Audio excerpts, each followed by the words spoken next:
Are you ready? That's gonna be me sitting on there. Oh. Like I can't do this. Let's go. Do you have to go all the way across? Yep. I don't think there's anything to be scared of, considering it says it's been open since 1912. Yeah.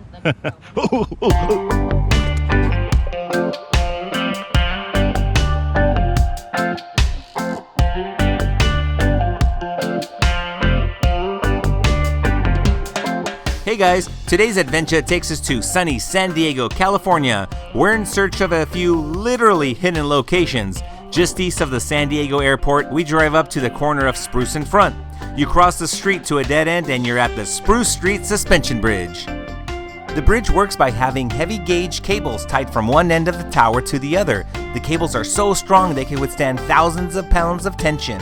So, this bridge has been around since 1912 and was originally built to provide pedestrian passage across the deep canyon. Nowadays, it makes as a pretty cool backdrop for people that want to get some awesome pictures. On this day, we didn't see any hikers down at the bottom, but we hear you can take a trail through the canyon. That's pretty neat considering it's all surrounded by a neighborhood. Don't get me wrong, this bridge is very picturesque, so you can get some cool shots, but be warned, when you walk across, it's going to sway if you move too fast, or if there's the slightest bit of a breeze. Kinda scary.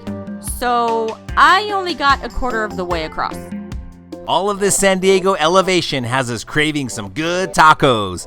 The next stop is near another bridge, Coronado Bridge to be exact. We bring you to Las Cuatro Milpas. This place came highly recommended by our San Diego friend and hairstylist to the stars, Amanda Wright. Tony says it's the most authentic Mexican food he's tasted in the area. Don't worry about the line outside. There is always going to be a line. But at least it goes by fast. Gracias. Oh yeah, don't forget to bring cash.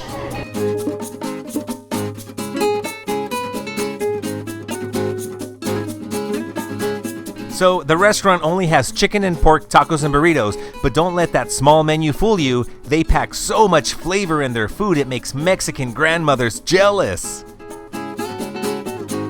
So Becky got the roll chicken taquitos and I got this pork burrito. The freshly made flour tortilla was so soft it really makes every bite something to dream about.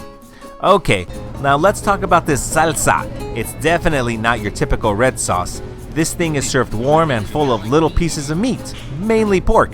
It's similar to a hot oil sauce you would find at an Asian restaurant. I just could not get enough. Attached to the second dining room, you can have a view of all of the tortilla making action. We definitely recommend this restaurant next time you're in the San Diego area. Getting to eat at Las Cuatro Milpas is a treat in itself, but if you cross the street and head towards Cesar Chavez Parkway, you can spend some time admiring the murals around Chicano Park.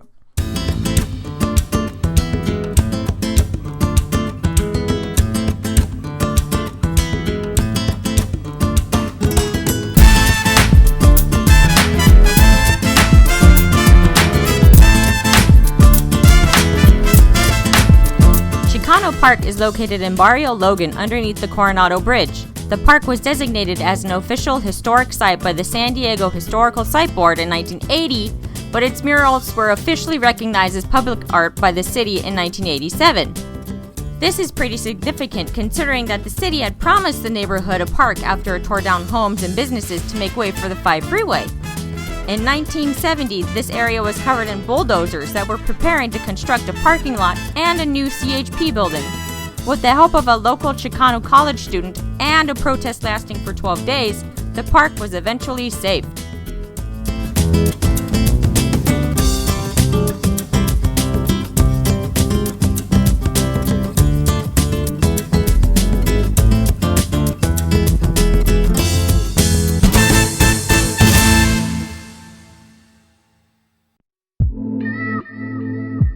Our last stop of the day takes us to La Jolla in San Diego County. Many people miss this next attraction as they are taken in by the waves and beautiful beach. We're going to the Sunny Jim Cave. You have to access it by going inside the gift shop. The Sunny Jim Cave opened to the public in 1903 after a man spent nearly 2 years digging a tunnel to allow visitors access. Before the steps were put in, tourists had to descend by rope. Now that's pretty cool, I think. Entrance to the cave is $10 for adults, and as you make your way down, you have to make sure you watch your head and don't bump into people making their way up.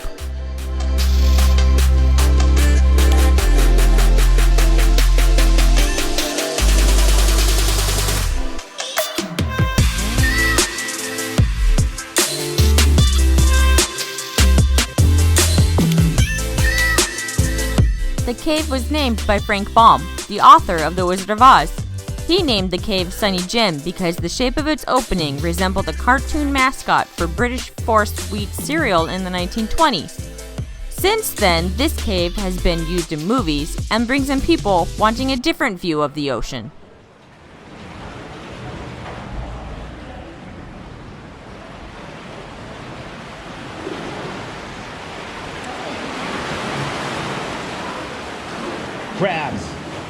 Crab.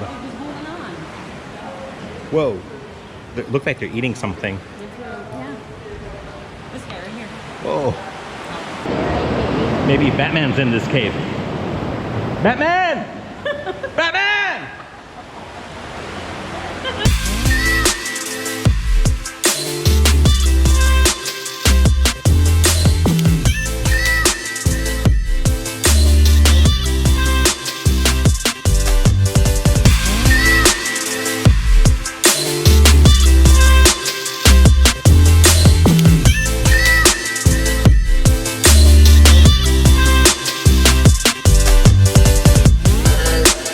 Hey guys, thanks so much for watching today's adventure. Make sure to subscribe so you won't miss the next one. Till next time, bye-bye!